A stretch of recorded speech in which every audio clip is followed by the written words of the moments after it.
This is a sad Balagan. And just about 2 or 3 hours ago, my son Dolev called me from Israel, hearing what had happened here in the States. And knowing that I had met Charlie Kirk, um, he wanted to ask me about Charlie, about what I thought was happening. What does this mean? So I want to share pieces of that, kind of give this a context for me, and go into a little bit about what this means also from my point of view as an officer and from my point of view as an Israeli and as a Jew. So this is DaviD TaL. This is the sad Balagan connection, and let's talk about Charlie Kirk because it matters. What Charlie was really matters. What Charlie represented really matters. And it matters not just for him, and there's a lot of things, it matters for all of us. Charlie was a very special kind of person from what I know of him. I did turning point groups a couple of times in Israel, so I got to know the people that he had decided to send to Israel, and I got to get a feeling for the organization. And yes, you've heard all of the basics. I mean, he was young, he was 31 years old, he was very articulate, he was very passionate about what he did, and he was very good at connecting young people through the dynamics and through the media and through the tools to what we think is important. He was a father, he was a husband, and he was dedicated to his family. He was a bold, born again Christian. He was never afraid to confess his faith in public, and I always was a little bit jealous even of that. His ability to say unequivocally, I am a born again Christian, this is what I believe, this is where it comes from. But for me, Charlie was a little bit more than that. Um, for me, Charlie was a warrior. And again, you've heard me say this again and again. My calling, my feeling, my dynamic today is that I've defended Israel. I've defended my people. I've defended the Jewish people from the back of a tank for many years.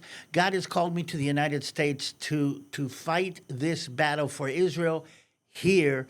And Charlie was one of the best warriors, one of the best soldiers, one of the best generals, actually, and in this battle. And it's, I feel the way I feel is that he stood on the battle line with many others, not just me and not just him, but he is a brother in arms, and this is the core of what I feel right now. But Dolev asked me, okay, who was Charlie? What was he fighting for? What was his speciality? And I'm going to say, besides God, wife, and family, there were four main issues, four main causes that Charlie was all about. He was pro-life, against abortion, unequivocally pro-life, said it again and again. And in the world, by the way, just so you know, each one of these four might have been the reason that he was targeted. But very, very pro-life, very clear about this, very dedicated. He defended the unborn, and he saw the unborn, the people that have not, the children who have not been born. And again, I held my grandson in my arms yesterday, and we went through my stepdaughter's pregnancy, and I don't understand this unborn thing. But Charlie was very, very clear about this, even when he knew it was controversial. Second, he was all about truth, and and specifically gender truth in this case. Everything about the gender, everything about the gender balagan, Charlie was very, very clear about it. He rejected the confusion. He reaffirmed the truth and the reality. There's male, there's female. I mean, you can believe what you want, but that doesn't make it true. Third, he was a great supporter of Israel. Not just the public, not just the military Israel or the political, because he didn't completely support everything that Israel did. And there is a couple of controversies about what he said about Bibi Netanyahu, about the 7th of October. But he was a great supporter of Israel from a political point of view, from the conservative political point of view, from the military point of view. He never agreed or never shied away from the whole genocide thing. But first and foremost, from a spiritual point of view. He recognized God's covenant, and he told the truth about Israel, its role, and about the land. He came to visit Israel a couple of times, and he literally defended Israel in the most public and the most controversial and the most, most prominent of the battlefields. I mean, he was in Oxford, actually, defending Israel. But from my point of view, and a couple of the clips actually kind of connected to this, he stood up for his faith publicly, openly, unapologetically. He would say again and again, who I am is because of who I believe in. Who I am, what I am, is because of what I believe in, and what he believed in was Jesus. And he was very, very unapologetic about it. I mean, this is who he was, and he was very, very truthful. And here's one of the main concepts, because if you're going through all of this, and again, even as the whole event took place yesterday, Charlie Kirk was a warrior for truth. Biblical truth, spiritual truth, political truth, family truth. And because of any one of these truths that we're talking about, that was enough to make him a target. And what I realized more than anything, the war on truth and all of its different versions is getting worse. That made him a target. That made him dangerous to the enemies. And to a certain extent, that makes us, and hopefully you, dangerous to the enemy of truth. When Dolev asked me how it felt, I mean, you know this, and it's not just on the news. You actually know this person. You know of him. You're connected. You're closely connected to his ideals. Yeah, what does that feel like? And my answer was this: this is war. This is a battlefield. And I've been in battle many, many times in many different places. I've heard the bullets whiz over my head. I've heard tank rounds go over my head.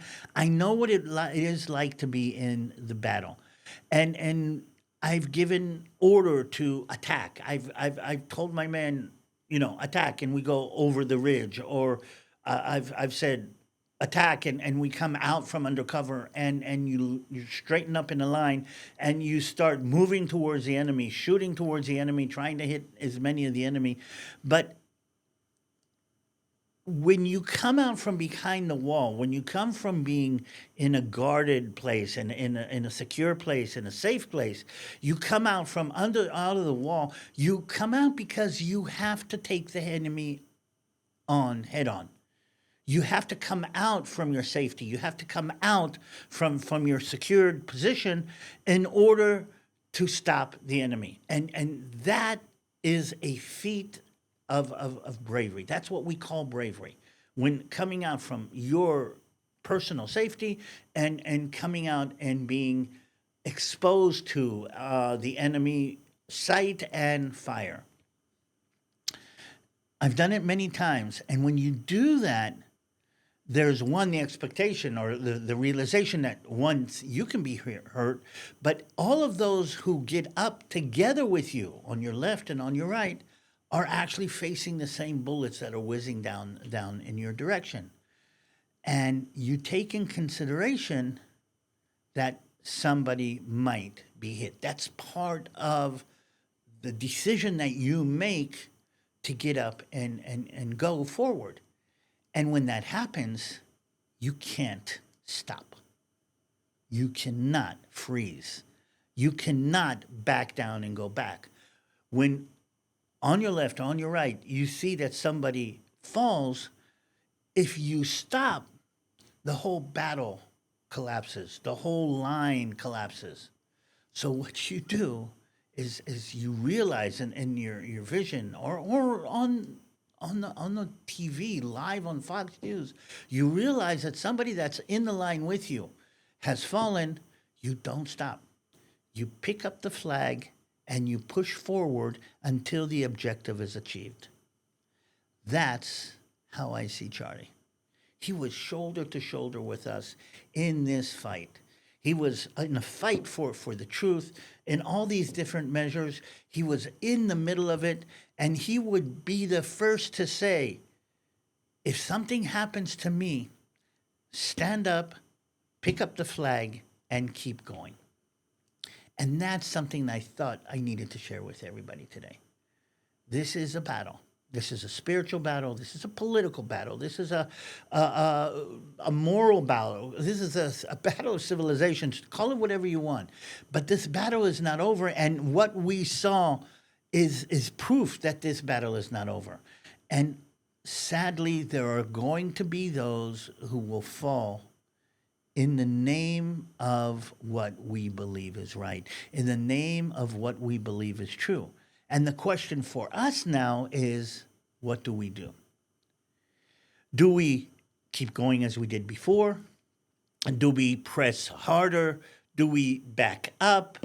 What do we do? And I believe everything that Charlie was and everything that he represented, he would have told us to do more. Not to do less, to do more, to push more. To push more for the truth. He would have said, this is our calling. I'm curious to see what's going to happen. I have a feeling maybe that his wife might pick up the mantle here in a very good, important regard.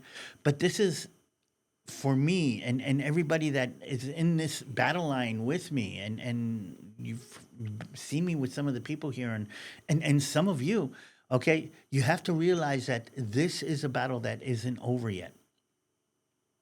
But I want to tie one more thing together, and I think this is important. In a world where Jews, where Israel, where God's chosen people are being cursed literally on TV, have been condemned, have been ashamed, okay, Charlie Kirk was a clear voice for God's chosen people. He was a clear voice for Israel. He didn't agree with everything, but he spoke the truth and he defended Israel on every single platform that he had. There was not a place where Israel was attacked and Charlie Kirk was not there on the side of Israel. So besides all the rest, the family, the battle for the truth, yesterday Israel lost a friend. And we don't have a lot of friends. He was a friend of the Jewish people, and he was a friend of Israel, and that loss will be deeply felt. So today, DaviD, when you remember him and spread this word over there, remember him as a warrior, remember him as a truth teller, remember him as a father and a husband, but remember him as a friend. And when Prime Minister Rabin was assassinated in Israel by an Israeli, President Clinton brought the whole country to tears when he came to Jerusalem, and at the funeral, he said this: Shalom Haver. Goodbye, friend. We will meet again. We will meet again. But goodbye for now, my friend. So, this is DaviD TaL. This is one of the saddest Balagan connections. I hope to see you soon.